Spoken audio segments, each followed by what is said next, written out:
ఆంధ్రప్రదేశ్లో వీధి సుబ్రహ్మణ్యం రక్త చరిత్ర పుటలో పత్రికల్లోనూ ప్రధానమైన మీడియాలోనూ విశ్లేషకుల నోళ్ళలోనూ మేధావుల మెదలలోనూ న్యాయస్థానాల మస్తిష్కాలలో రగులుతూ ఉంది. ఎమ్మెల్సీ అనంతబాబు చేసిన ఒక దారుణాతి దారుణమైన హత్య మరియు డోర్ డెలివరీ. ఈ సంఘటన మీద పుంఖానుపుంఖాలుగా కథనాలు వస్తున్నాయి. అయినా సరే అటు అనంతబాబు కానీ అనంతబాబు ఉన్న వైకాపా పార్టీ అధ్యక్షుడు వైఎస్ జగన్మోహన్ రెడ్డి గారు కానీ కించిత్తు చెలించటంలా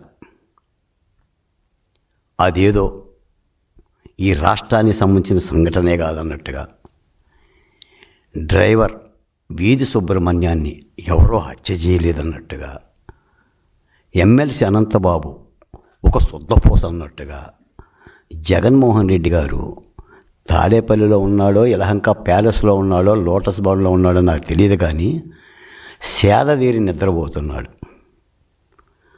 రాష్ట్రమంతా ఇంత పరమ కిరాతకమైన హత్య చేసిన ఒక ఎమ్మెల్సీని శాసనమండలికి ఎలా పంపిస్తావు జగన్మోహన్ రెడ్డి? ఏ హక్కు ఉంది అని ప్రశ్నిస్తుంటే ఆ ప్రశ్నకు వైసీపీ పార్టీ నుంచి సమాధానం లేదు. ఈ అంశాన్ని మీ ద్వారా రాష్ట్ర ప్రజలకి తెలియజేయటం కోసం మీ ముందుకు వచ్చాను. మిత్రులారా, మనందరికీ తెలిసిన ఒక కథ ఒకటి ఉంది. మహాభారతంలో ఏకచక్రపురం అనే ఒక ఊరు ఉండేది. ఆ ఊరి పొలిమేరల్లో బకాసురుడు అనే ఒక రాక్షసుడు ఉండేవాడు. వాడికి పని ఏంటంటే ఊరి జనులను భయపెట్టి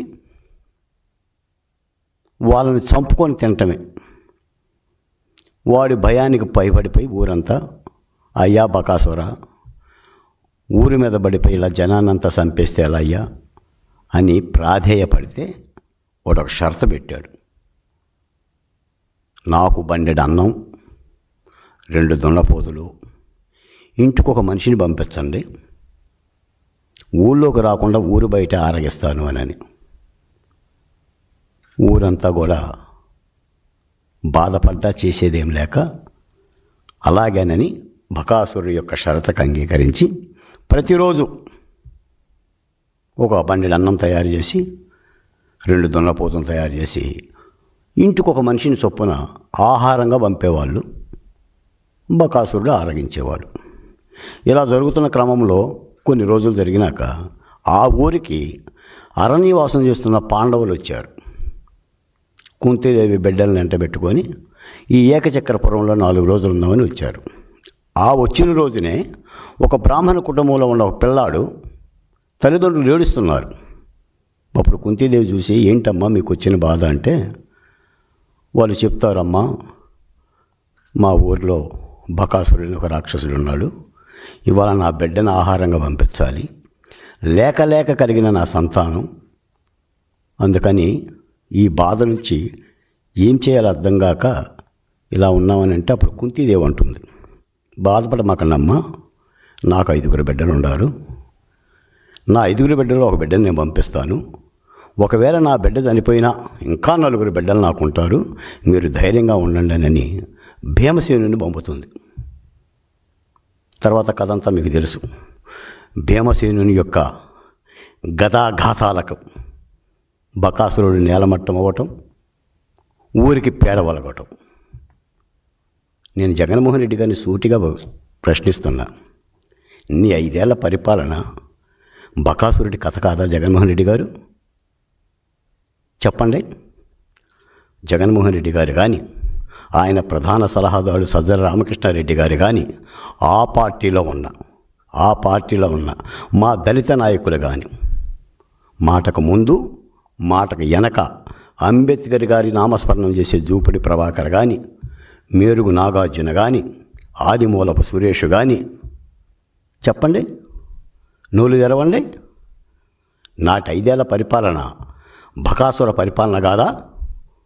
మళ్ళీ చెప్తున్నా, నేను డాక్టర్ సుధాకర్ జోలికి పోవడంలా, డాక్టర్ అచ్చెన్న జోలికి పోవడంలా, వజీరా గురించి మాట్లాడటంలా, నంద్యాల నాగమ్మ పులివెందుల మహాలక్ష్మి గురించి మాట్లాడటంలా, శిరోమణనాథ్ గురించి మాట్లాడటంలా, చీరాల్లో చంపిన కిరణబాబు గురించి మాట్లాడటంలా, ఒక్క అనంతబాబు యొక్క హత్య గురించి మాట్లాడుతున్నా.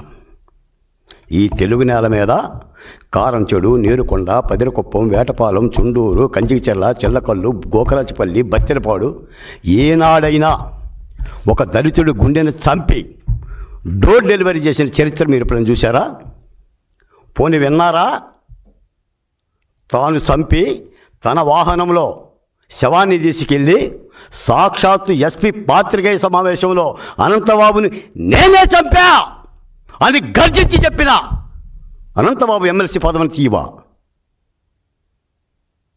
అది హత్య కాదా? ఈ రోజున కూటమి ప్రభుత్వం వచ్చాక ఒక ప్రత్యేక సిట్ వేస్తే, నేర పరిశోధన చేస్తే A1గా అనంతబాబు, A2గా లక్ష్మీదుర్గ దొరికిపోయి కోట్ల రూపాయలు ఖర్చు పెట్టి కింది కోర్టు దగ్గర నుంచి మధ్య కోర్టు, సుప్రీంకోర్టు, కోర్టుల మీద కోర్టు ఖర్చు పెట్టి ఏమంటుంది లక్ష్మీదుర్గ? భర్తకు ఫోన్ లేదంటుంది, ఆమెకు ఫోన్ లేదంటుంది. అంటే సీసీ ఫుటేజ్ సాక్ష్యాలు పనికిరావు, ఫోన్ సంభాషణల సాక్ష్యాలు పనికిరావు. సుప్రీంకోర్టు ఆశ్చర్యపోయింది, ఏమిటి ఘాతుకం అని. బేరసారాలు చేస్తారా? సాక్షులను కొంటారా? పోలీసులను కొంటారా?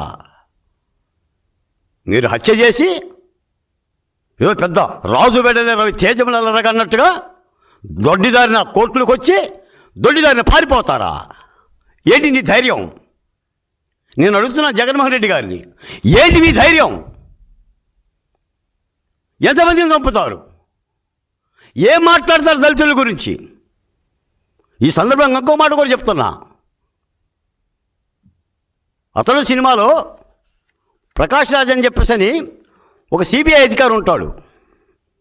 విలన్ పాత్రధారిగా ఉన్న కోట శ్రీనివాసరావు దగ్గరికి వెళ్ళి అంటాడు, ఏమండి శివారెడ్డి పదవి దిగిపోతే నువ్వు ముఖ్యమంత్రి అవుతావు తప్ప శివారెడ్డిని చంపితే నువ్వు ముఖ్యమంత్రి ఎట్టవుతావు, హంతకుడు అవుతావు కదా అని. వివేకానందరెడ్డిని హత్య చేస్తే, ఆ హత్యను చంద్రబాబు నాయుడు గారి మీద నెపమేస్తే, నీ పత్రికల్లో చంద్రబాబు నాయుడు గారి చేతికి కత్తిచ్చి నిలువెత్తు ఫోటో వేసుకుంటే నువ్వు ముఖ్యమంత్రి అయితే అవ్వచ్చు. ఆ నింద చేత ప్రజలు నమ్మిస్తే నమ్మించవచ్చు. కానీ సుబ్రహ్మణ్యాన్ని చంపితే ముఖ్యమంత్రి ఎట్టవుతావు జగన్మోహన్ రెడ్డి? ఒక దళితుని చంపితే ముఖ్యమంత్రి ఎట్టవుతావు? దిగిపోతావు, దిగిపోయావు. దళితుడి రక్త చరిత్ర, దళితుడి రక్తపు మరకలు అంటిన తర్వాత ప్రభుత్వాలు కూలిపోతాయి. ఈ జ్ఞానం కూడా తెలియదా? నీ పత్రికలో దుర్మార్గంగా ప్రతిరోజు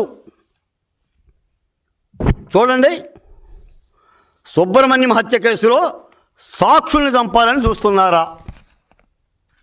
ఇవి నిజమైన పత్రికా కథనాలు.